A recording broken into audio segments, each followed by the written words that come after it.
una noticia que realmente es impactante, que realmente es importante y que se quedó en las segundas planas, que nadie lo comenta, ni en la televisión, ni en la radio, ni en ningún medio, es la siguiente.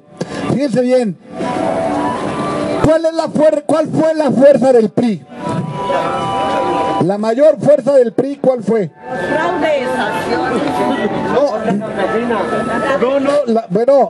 Bueno, hay que poner la pila, yo creo. No, sí. No. Los medios de comunicación. No, el que los sindicatos estaban afiliados al PRI. Por ejemplo, cuando ustedes veían que la CTM desfilaba, ¿a quién estaba apoyando? La CROC, ¿a quién apoyaba? La CNC, la Concanaco, la Canacintra. Estas eran las organizaciones, la FEDSE, el sindicato petrolero, incluso en sus siglas CTM, ¿qué colores tenía? Igualito que el PRI. Fíjense bien cómo están pasando las cosas en el gran reacomodo de las fuerzas políticas de nuestro país. Esto sí es una noticia muy importante. Incluso tiene que ver con los del ESME. ¿Cuál era la fuerza de los del ESME? Que eran independientes de este corporativismo que los anexaba al PRI. El ESME nunca fue parte del PRI. Si bien negociaba en un momento dado con los gobiernos, nunca fue parte del PRI. Pero fíjense bien, la noticia es del 18 de noviembre, de hace rato. Dice: Víctor Fuentes del Villar estará otros 7 años al frente del SUTERM. ¿Ok? Bien. Es un líder charro. Pero bueno, a mí algún maestro de politología me decía: sí, los líderes charros son charros, pero antes de ser charros son líderes. ¿Y de quién dependen los líderes charros? De sus trabajadores. Si no tienen trabajadores, pues no existe el sindicato. En este caso, fíjense bien, los electricistas eliminan de sus estatutos la obligación de militar en el PRI. ¿Qué pasa? Que en los estatutos, si uno quería trabajar dentro del PRI, dentro de lo que era la CFE, en los estatutos decía que el trabajador debía de ser parte de el PRI, debía de tener credencial de priista. Entonces había gente que pues decía: yo por qué, pues si no tengo por qué. Pero bueno, esa era parte de la fuerza del PRI.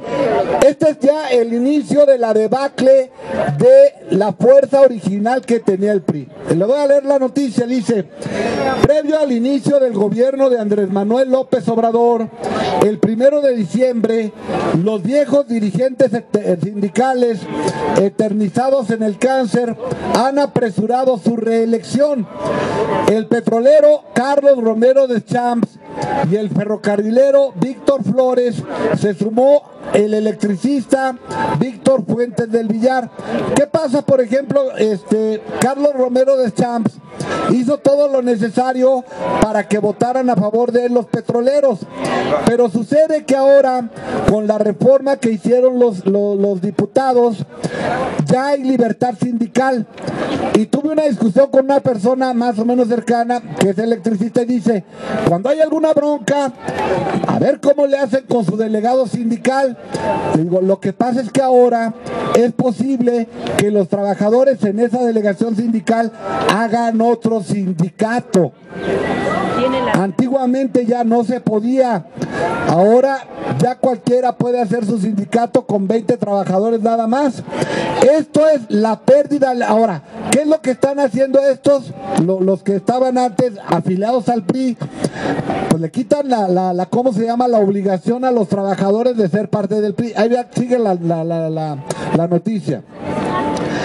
El secretario general del Sindicato Único de Trabajadores Electricistas de la República Mexicana, SUTERM, que de hecho son los adversarios, digamos, enemigos de los del ESME, incluso tuvieron su bronca de la democratización por allá en los años 70 con Galván.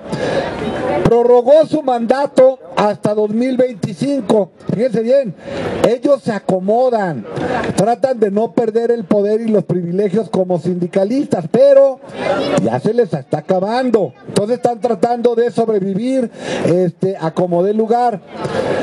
Es decir, 7 años más que pretende sumar a los 13 que lleva ya en el cargo, entre acusaciones de férreo control de los sindicatos y de lujos y excesos.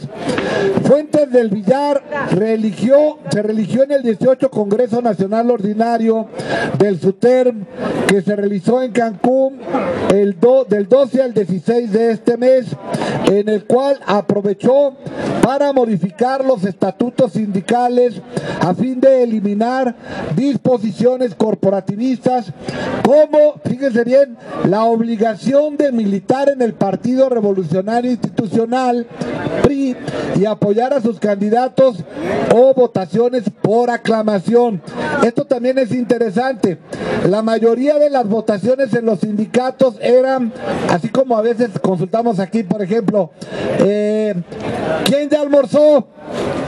Y levantamos la mano, ¿no? ¿Quién no ha almorzado? Ah, pues no han almorzado. Pero es aclamación en público y visible. El voto secreto implicaría que a lo mejor estos perderían, pero cuando se hacían las votaciones en abierto y en público, pues siempre los charros eran los que ganaban, porque esa era parte del control, o incluso llevaban cachirules.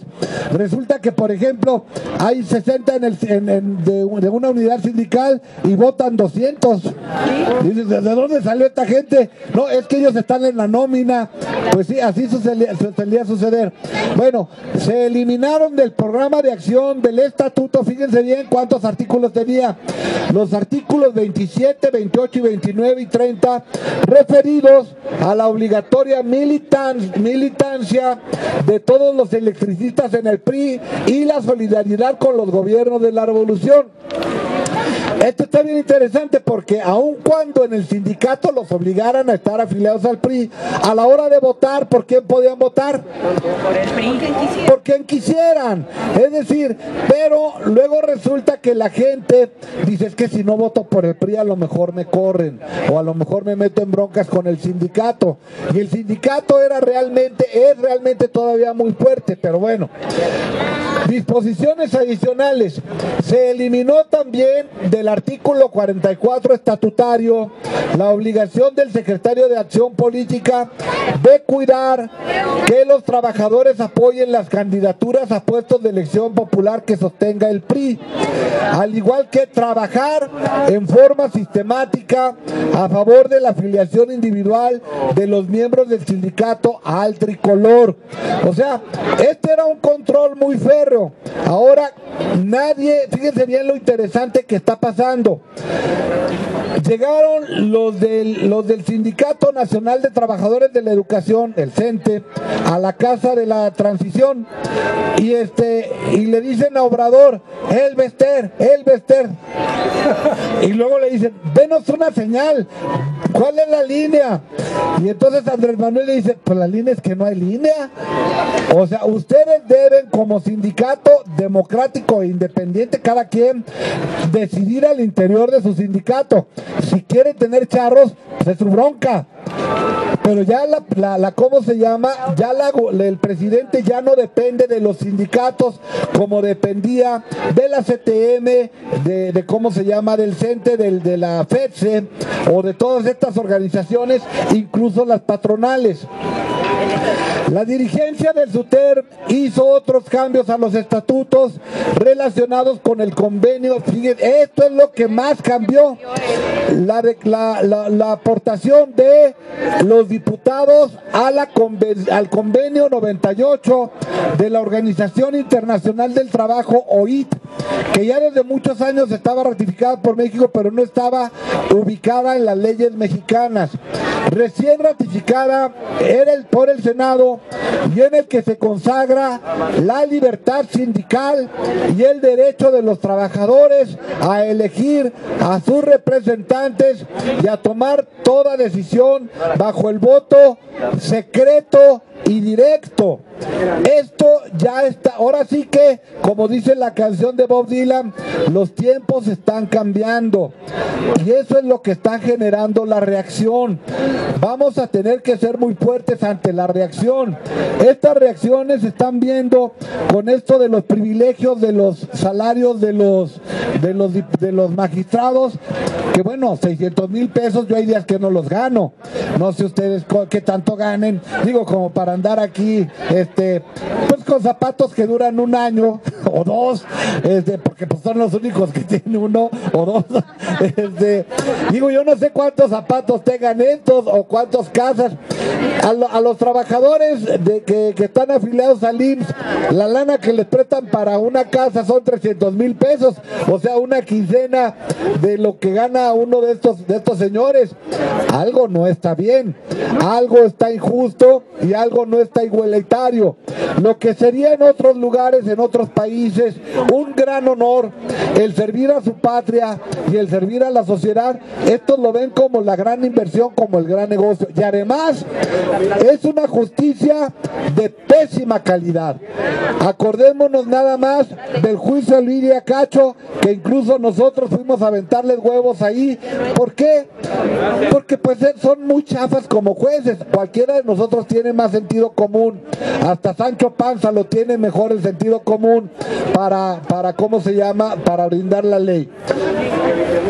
Se modificó el artículo 87 en el que se establecían 3 tipos de votación. Fíjense bien cómo votaban en estos sindicatos: por aclamación, nominales y por voto directo y secreto.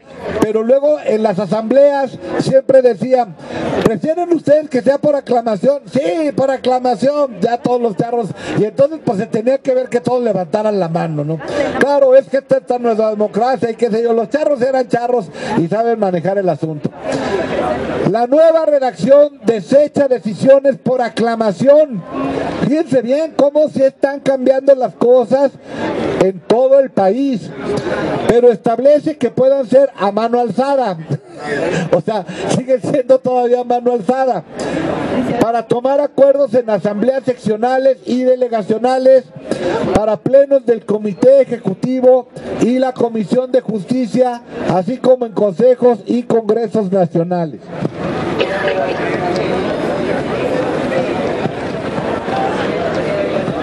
Además, se precisa que la Asamblea decidirá el tipo de votación, ya sea a mano alzada o secreta. Esto es bien interesante porque ya la mayoría puede decir, no, pues que sea secreto. ¿Por qué? Porque a lo mejor tienen otra planilla. Y antiguamente casi nunca había 2 planillas. Entonces era como la elección de López Portillo. ¿Cuáles son los candidatos? Nomás uno. El charro, y es el único que hay. Bueno, vamos a votar. ¿Quién vota por nuestro único candidato? Pues aunque votaran 10, de todas maneras ganaba. Así de grueso está el asunto. El artículo 16 de los estatutos fue también modificado para precisar que los miembros del Comité Ejecutivo del CITERN y de su Comisión Nacional de Justicia se elegirán por mayoría de 50% más 1, contándose un voto por cada delegado efectivo.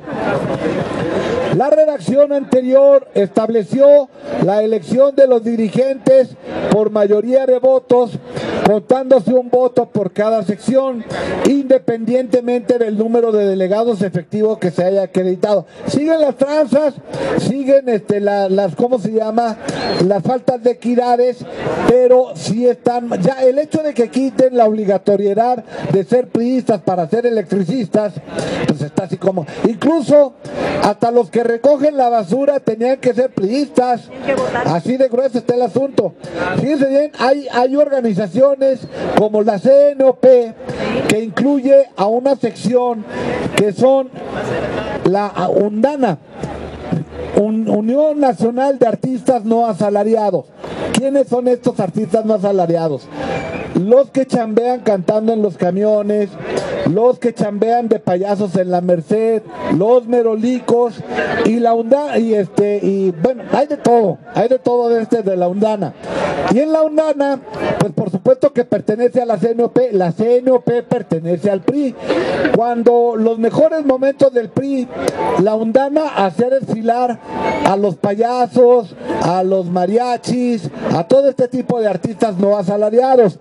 Es decir, no tienen patrón. Un mariachi pues uno lo contrata por lo que va, y un conjunto norteño uno lo contrata por lo que va.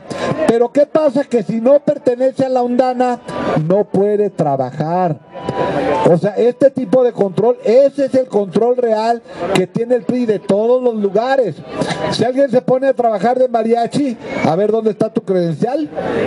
Así de sencillo, no está tan sencillo, y tienes que pagar tu cuota. Claro, hay alguna cosa de beneficio médico, lo que ustedes quieran, pero ese era el control, y esas cosas van modificándose paulatinamente. Diversas acusaciones. Fuentes del Villar, de 79 años, asumió la dirección sindical del Subterm en 2005 al fallecer su tío. Fíjense nada más quién era su tío: Leonardo Rodríguez Alcaine, el eterno también de la CTM.